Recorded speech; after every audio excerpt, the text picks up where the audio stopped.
Bangladeshi passport থেকে উঠে গেছে ইসরায়েল ভ্রমণের নিষেধাজ্ঞা। এখন থেকে চাইলেই যাওয়া যাবে ইসরায়েলে। পাসপোর্ট আন্তর্জাতিক মানের করতেই সরকারের এই সিদ্ধান্ত জানিয়েছেন স্বরাষ্ট্রমন্ত্রী। তবে রাষ্ট্র হিসেবে এখনো স্বীকৃতি দেওয়া হয়নি ইসরায়েলকে। পররাষ্ট্রমন্ত্রী বলেন, এ নিয়ে পরিবর্তন হয়নি সরকারের নীতিরও। এদিকে ভ্রমণ নিষেধাজ্ঞা তুলে নেয় সন্তোষ জানিয়েছে ইসরায়েল। তাগুত আওয়ামী সরকারের ইসরায়েল প্রীতি বনাম মেকি কানানা। গত মে মাসের শুরুর দিকে গাজায় ইসরায়েলের বিমান হামলা শুরু হওয়ার পর থেকেই ভারতীয় হিন্দু মালাহনদের একটি বড় অংশই ইসরায়েলকে সমর্থন দিয়ে গেছে। সামাজিক যোগাযোগ মাধ্যমগুলোতে তারা ফিলিস্তিনের মুসলিমদের বিরুদ্ধে ইসরায়েলের চলমান আগ্রাসনের পক্ষে নানা যুক্তি দেখিয়েছে। আবার অনেকেই দেখা গেছে গাজায় ইসরায়েলি হামলার পর আনন্দও প্রকাশ করেছে। অনলাইনে ভারত থেকে ইসরায়েলের পক্ষে যেসব হ্যাশট্যাগ ট্রেন্ডিং দেখা গেছে তার মধ্যে আছে I support Israel, India with Israel, India stand with Israel, Israel under fire. এসব হ্যাশট্যাগের সঙ্গে যেসব পোস্ট যুক্ত রয়েছে তার অনেকগুলোতেই ফিলিস্তিনের মুসলিমদেরকে সন্ত্রাসী বলে আখ্যায়িত করা হয়েছে। এরকম ভাষায় ফিলিস্তিনের মুসলিমদেরকে চিহ্নিত করে মূলত ইসরায়েল। এমনকি টুইটারের ভারতের টপ ট্রেন্ডসে দেখা গেছে প্যালেস্টাইন টেররিস্ট হ্যাশট্যাগটি।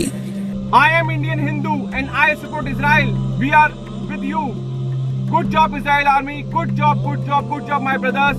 मासूम जिनको कहते हैं ना कि मासूम बच्चे हैं जिनको इजराइल हमले में मार रहा है, वो आतंकवादी हैं, बच्चे नहीं हैं। অন্যদিকে প্রতিষ্ঠাকাল থেকেই বাংলাদেশ ইসরায়েলকে অস্বীকৃতি জানিয়েছে। কিন্তু বাংলার জমিনে হিন্দুত্ববাদী শক্তির আধিপত্য বিস্তার হওয়ার সাথে সাথে দেশের প্রতিটি সেক্টরে ভারতীয় পলিসি বাস্তবায়নের ঘৃণ্য এজেন্ডা আজ ওপেন সিক্রেট। এরই ধারাবাহিকতায় বাংলাদেশের পাসপোর্ট থেকে তুলে নেওয়া হয়েছে অ্যাকসেপ্ট ইসরায়েল কথাটি। স্বাধীনতা উত্তর সময়কাল থেকেই বাংলাদেশের পাসপোর্টে লেখা ছিল, this passport is valid for all countries of the world accept Israel. বিশ্বের যে কোনো দেশের জন্য এই পাসপোর্ট কার্যকর থাকবে, শুধু ইসরায়েল ছাড়া। অর্থাৎ বাংলাদেশি পাসপোর্টধারী কোনো ব্যক্তি শুধু ইসরায়েল ব্যতী রেখে বিশ্বের যে কোনো দেশ ভ্রমণ করতে পারবেন। অ্যাকসেপ্ট ইসরায়েল লেখাটির কারণে বাংলাদেশ থেকে তো নয়ই, বিশ্বের অন্য কোনো দেশ থেকেও এই পাসপোর্ট ব্যবহার করে ইসরায়েলে প্রবেশ করা সম্ভব ছিল না। সম্প্রতি ঈদ উল ফিতরের পর থেকে নতুন ইস্যুকৃত ও নবায়নকৃত সকল পাসপোর্টে লক্ষ্য করা যাচ্ছে অ্যাকসেপ্ট ইসরায়েল কথাটি নেই। এ ব্যাপারে 6 মাস আগে সিদ্ধান্ত নিলেও এর কোনো আভাসও জনগণ পায়নি কিংবা পরিকল্পিতভাবে প্রকাশ করেনি দেশের গণমাধ্যমগুলো। তাগুত আওয়ামী সরকারের এমন পদক্ষেপকে ইসরায়েলি পররাষ্ট্র মন্ত্রণালয় স্বাগত জানায়, এমনকি ইসরায়েলের সঙ্গে কূটনৈতিক সম্পর্ক স্থাপনেরও আহ্বান জানায়। এই বিষয়ে জানতে চাইলে পররাষ্ট্রমন্ত্রী ডক্টর এ কে আব্দুল মোমেন জানায়, বাংলাদেশ যেহেতু ইসরায়েলকে স্বীকৃতি দেয়নি তাই পাসপোর্টে এই কথাটি লেখা হয়। তবে পাসপোর্ট ইস্যু করা স্বরাষ্ট্র মন্ত্রণালয়ের বিষয়, কাজেই অ্যাকসেপ্ট ইসরায়েল শব্দ দুটি কেন তুলে দেওয়া হলো এ বিষয়ে তারাই ভালো বলতে পারবে। অন্যদিকে স্বরাষ্ট্রমন্ত্রী আসাদুজ্জামান খান কামাল পাসপোর্ট থেকে ইসরায়েল ভ্রমণের নিষেধাজ্ঞার বিষয়টি তুলে নেওয়ার বিষয়টি স্বীকার করে এ নিয়ে গণমাধ্যমকে জানায়, ইসরায়েলের সঙ্গে সম্পর্ক আগে যেরকম ছিল এখনও তাই থাকবে। তবে আন্তর্জাতিক মান বজায় রাখতে আমরা পাসপোর্টে অ্যাকসেপ্ট ইসরায়েল শব্দ দুটি তুলে দিচ্ছি। পাসপোর্টকে আন্তর্জাতিক মানে উন্নীত করার জন্য ইসরায়েল ব্যতীত কথাটি বাদ দেওয়া হয়েছে। তাগুত সরকারের এমন যুক্তি একেবারেই ঠুনকো। ভ্রমণের জন্য আবশ্যিক দলিল হিসেবে কোনো দেশের পাসপোর্টের গ্রহণযোগ্যতা বিশ্বের কতটা বেশি তার যেসব শ্রেণীবিন্যাস দেখা যায়, তাতে মালয়েশিয়ার পাসপোর্টের অবস্থান বিশ্বের 14শ অবস্থানে অন্যতম দৃষ্টান্ত। সেই মালয়েশিয়ার পাসপোর্টে এখনও ইসরায়েল ব্যতীত কথাটি লেখা আছে। বিশেষজ্ঞ মহল থেকে যখন বলা হচ্ছে পাসপোর্টে ইসরায়েল ব্যতীত কথা দুটি না থাকায় এটি ইসরায়েলের কাছে বৈধ ভ্রমণ দলিল হিসেবে গণ্য, তৃতীয় যে কোনো দেশের ইসরায়েলি দূতাবাস থেকে এতে ভিসা নেওয়া যাবে।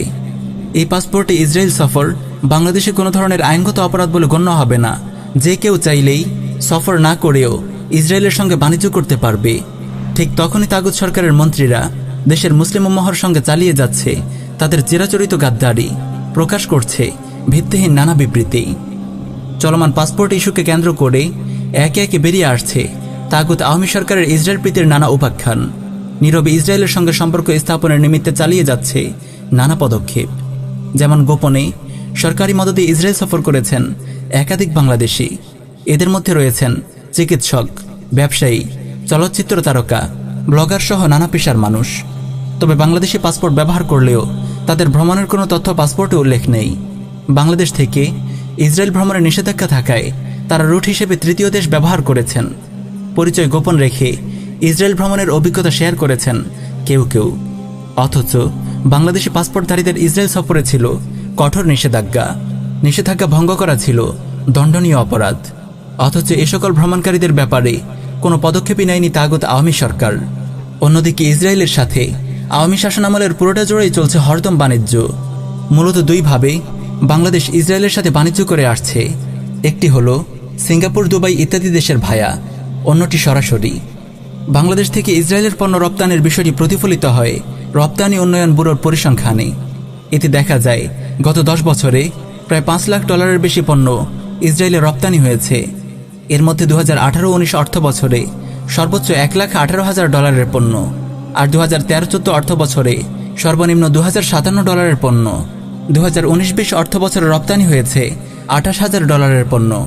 সর্বশেষ 2020-21 অর্থ বছরে এই পর্যন্ত রপ্তানি হয়েছে প্রায় $40,000 পণ্য। ইসরায়েলের সাথে বাণিজ্যেও রয়েছে সরকারের নানা লুকোচুরি। এপিবির পরিসংখ্যানে ইসরায়েলের পণ্য রপ্তানির বিষয়টি স্বীকৃত হলেও বাংলাদেশে ব্যাংকের কোনো পরিসংখ্যানে এটি পাওয়া যায় না। আর এপিবির পরিসংখ্যানে যে চিত্র উঠে আসে তাও আংশিক মাত্র। কেননা সিঙ্গাপুর বা অন্য কোনো দেশ থেকে যখন রপ্তানি টাকা চলে আসে তখন তা ওই দেশ থেকে উৎসারিত বলেই হিসাবের খাতায় লিপিবদ্ধ হয়। মূলত ইপিবিও মূল হিসেব নিয়ে ছলচাতুরের আশ্রয় নিয়েছে। ইসরায়েলে পণ্য রপ্তানির ক্ষেত্রে বিশ্বব্যাংকের world integrated trade solution WITS তথ্য ভাণ্ডার থেকে যে উপাত্ত পাওয়া যায় তাতে দেখা যায় 2010 সাল থেকে 2018 সাল পর্যন্ত 8 বছরে বাংলাদেশ ইসরায়েলে প্রায় $33 কোটি পণ্য রপ্তানি করেছে। অন্যদিকে ইপিবি 10 বছরের হিসেব দেখাচ্ছে মাত্র $5 লাখ। সুতরাং দেখা যাচ্ছে বাংলাদেশ থেকে পণ্য আমদানির যে তথ্য ইসরায়েল প্রদান করেছে তার ভিত্তিতে WITS এই পরিসংখ্যান প্রস্তুত করেছে, যার সঙ্গে ইপিবির পরিসংখ্যানের আকাশ পাতাল ফারাক।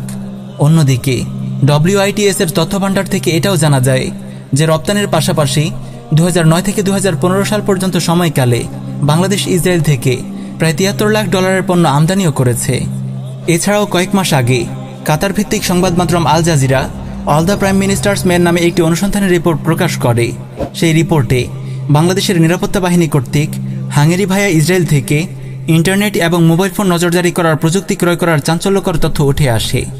প্রিয় দর্শক, পাসপোর্টে এমন পরিবর্তন আসলে তাগুত সরকারের আসন্ন দাজ্জালের অনুসারে ইসরায়েলের প্রতি শিথিল মনোভাব তৈরির পদক্ষেপের মধ্য হতে একটি পদক্ষেপ মাত্র। বাংলাদেশ ইসরায়েল গোপন সম্পর্কের ইস্যুগুলো নিয়ে তাগুত সরকারের লুকোচুরিপনা এটিই প্রমাণ করে। এবারের ঘটনায় সামাজিক যোগাযোগ মাধ্যম ও গণমাধ্যমে ইসরায়েলের বিরুদ্ধে প্রতিবাদ ক্ষোভের ঢেউ দেখা গেলেও হামাসের প্রতি বিদ্বেষ সহ ফিলিস্তিনের আন্দোলন সংগ্রামের যৌক্তিকতা নিয়ে কাউকে কাউকে প্রশ্ন তুলতেও দেখা গেছে। একতরফাভাবে ইহুদিদের প্রতি ঘৃণা বিদ্বেষের প্রতিবাদও লক্ষ্য করা গেছে।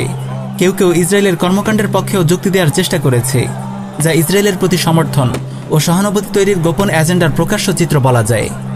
একদিকে ফিলিস্তিনে সামরিক আগ্রাসনের চিত্র তুলে ধরে সংসদে মোরতাদ হাসিনার মায়াকান্না, অন্যদিকে পাসপোর্ট থেকে ইসরায়েলের প্রতি নিষেধাজ্ঞা তুলে দিয়ে মুসলিম উম্মাহর সাথে চরম গাদ্দারি করেছে তাগুত হাসিনা। নীরব কৌশলে ইহুদিদের অবৈধভাবে ফিলিস্তিনের ভূমি দখল ও উচ্ছেদ কার্যক্রম এবং গণহত্যাকে সমর্থন দিয়েছে তাগুত হাসিনা। পাসপোর্ট থেকে ইসরায়েল ব্যতীত তুলে দেয়া তাগুত হাসিনার পক্ষ থেকে ইসরায়েলের জন্য সাম্প্রতিক মুসলিম গণহত্যার উপহার ছাড়া আর কী বা হতে পারে? কসাই মোদির আপ্যায়নে যে তাগুত হাসিনা দেশের তাওহিদি জনতার রক্ত ঝরাতে পারে, সম্মানিত ওলামায়ে কেরামের রক্ত ঝরাতে পারে, গণহারে আলিম ওলামাকে নিয়ে জুলুম নির্যাতনের রাজনীতি করতে পারে, তার মতো নিকৃষ্ট তাগুতের পক্ষে মুসলিমদের ভূমি দখলকারী ও গণহত্যা পরিচালনাকারী ইসরায়েলের সাথে সম্পর্ক গড়ে তোলা আরও স্বাভাবিক ব্যাপার।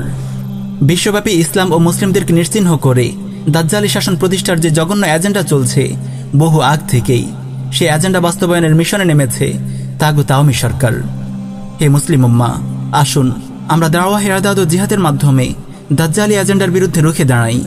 দাজ্জালি বিশ্ব ব্যবস্থাকে চুরমার করে দিয়ে আল্লাহর জমিনে আল্লাহর শরিয়াহ বাস্তবায়নের জিহাদে অংশগ্রহণ করি এবং ইমাম মাহদির কাফেলার অন্তর্ভুক্ত হই।